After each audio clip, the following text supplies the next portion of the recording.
Bachelor in Paradise, the 4th season, has officially been shut down due to sexual misconduct. This is a breaking story, but we're gonna tell you everything that we know about what's going down right now. So Warner Brothers, who is in charge of licensing the show, has released the following statement to The Hollywood Reporter, quote, "We have become aware of allegations of misconduct on the set of Bachelor in Paradise in Mexico. We have suspended production and we are conducting a thorough investigation of these allegations.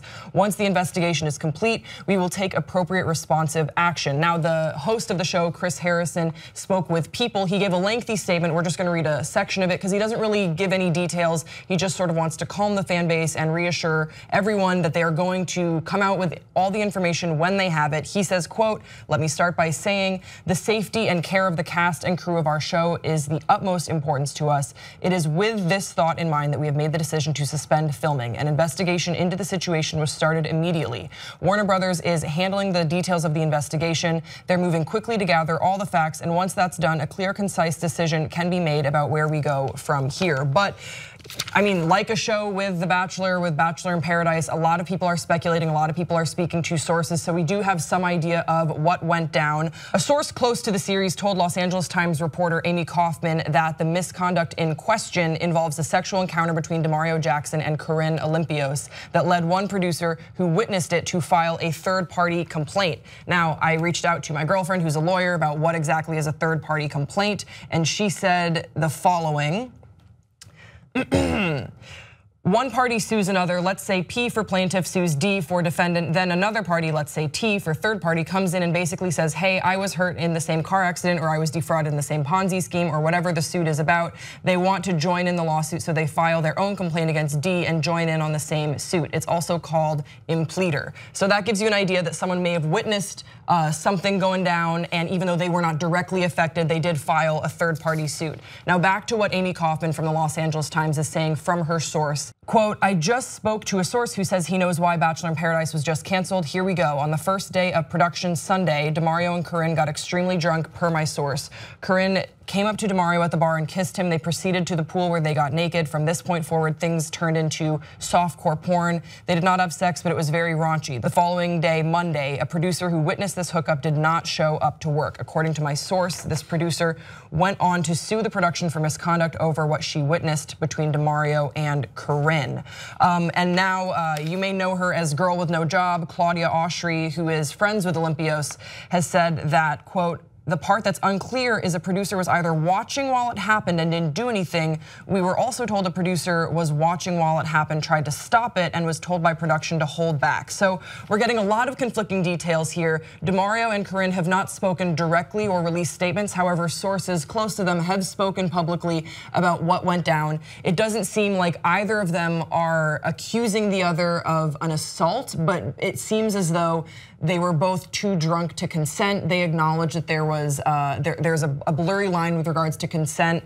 We need to wait until we hear from them directly, because hearing from sources, it's just too easy to speculate. One thing that we do know for sure, that I don't know if it's correlated at all, but it's certainly weird, is that all the girls from Bachelor in Paradise from Corinne's season of The Bachelor have unfollowed her on Instagram. That could mean nothing. It could mean that they just want to distance themselves from it, but it could mean that they know something about what went down. I don't know. They also unfollowed DeMario, unless they weren't following him to begin with. When I checked, none of them were following him. And we're probably not gonna hear from DeMario or Corinne because they have lawyers, so they can't talk to anyone while they're lawyered up unless they choose to, in which case they're getting probably some bad advice. So Michelle, what is your take on this? Because we are both Bachelor fans. We watch every week. We watch Bachelor in Paradise. You have worked on the Bachelor After show, so you're very familiar with these personalities. Were you surprised to see this go down? I think I'm surprised that it took this long for something to go down. Like, it feels like this is like the 15th season of. This is the 4th season of Bachelor in Paradise. Right, but in general, like everything leading up to this point seems like it could have happened before now. Like I'm so, with the amount of alcohol that's there, with the amount of like manipulation from producers, I'm honestly surprised that nothing like this has happened yet.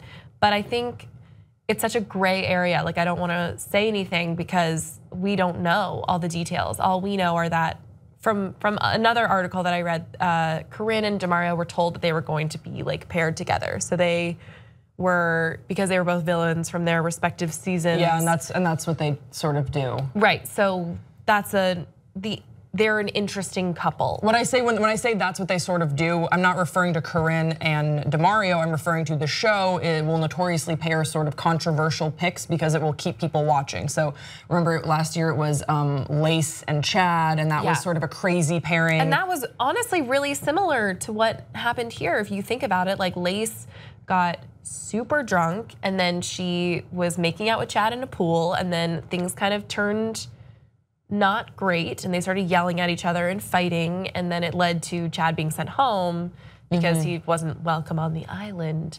And Lace was like, I actually never wanted any part of this with you. But I don't know obviously the details of this, but it feels a little similar, except this obviously went very far. Yeah, well, something that we've sort of talked about in our group text message about this is that the producers are no stranger to these sort of crazy interactions. They're no stranger to people getting very intoxicated and making decisions that it's unclear if they're even able to consent to, but it's never been a discussion until this season. So something crazy, something that they have never seen before must have gone down, because these aren't, new producers at this. They are. No, well, you don't normally see, I mean, the only time you ever, it's implied that people are having sex is during the fantasy suite, and you don't see it. That's not something that they show you. So I think this went really far in terms of it was super sexual, and we've never seen that on the show. We generally see some steamy makeout sessions, possibly Corinne showing her boobs or something, but you never see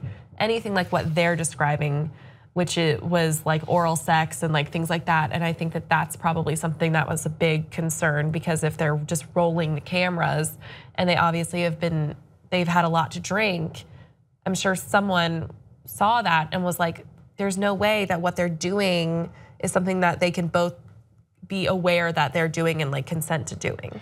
Yeah, I also think that I mean, when you're working on a show like Bachelor in Paradise, every contestant, I guess we'll call them, every love looker is assigned to a field producer. And I think that something that I'm really curious about is that if you're a field producer who is assigned to Corinne and not, let's say, Raven, and if you don't watch the show, this won't make sense, but you know that you have Corinne. Yeah. She is a whirlwind. She's one of the biggest personalities that Bachelor has ever seen. She changed the whole rules of the show. She didn't show up to multiple rose ceremonies. She was asleep. Yeah, she was just asleep. She plays by her own rules. So if I'm that field producer assigned to her, it seems as though this tape or whatever happened was sort of discovered retroactively, and that's where things were where people don't know where they stand, because it's wait, no one watched this go down live and tried to stop it. Well, I don't know, that's what they're saying. They're saying that it's possible the producer was watching while it was happened, tried to stop it, and was told by the rest of production that it was. So that's what her friend is saying is unclear, is that a producer was either watching while it happened and didn't do anything.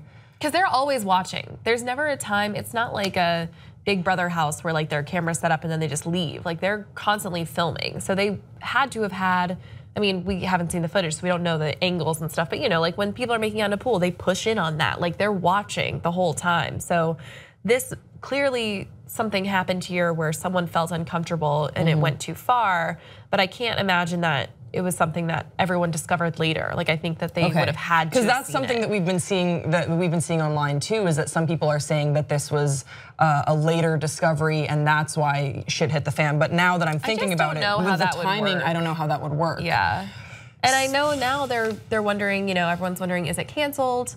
And Reality Steve has said yes, it's canceled, but he doesn't work for the show. He just has sources from the show, and of course, Chris Harrison is saying, everyone wait and we'll see what happens. But they've all been sent home, all the cast members. They've all been sent home, and it's whatever went down is serious enough that there is now a 2-hour slot on primetime on ABC that is vacant. Yeah. So something serious enough happened. Nick Viall comes back for his own Dancing with the Stars follow-up It's special. Just Nick and Vanessa dancing. We'll have to wait and see how this develops, but I just hope that everyone is safe and everyone is respectful. I'm nervous about the shitstorm that this is gonna throw towards. I definitely can 100% say that not everybody is going to be respectful. Well, please try and be respectful in the comment section below. We want to hear from you guys. Do you watch Bachelor in Paradise? Have you followed Corinne, DeMario? Where do you think you land on all of this stuff? And how cute is Rachel's dog? How cute is Rachel's dog? Sure, that's probably a more positive spin. Don't forget to subscribe to this channel, and we will see you next time on Pop Trigger.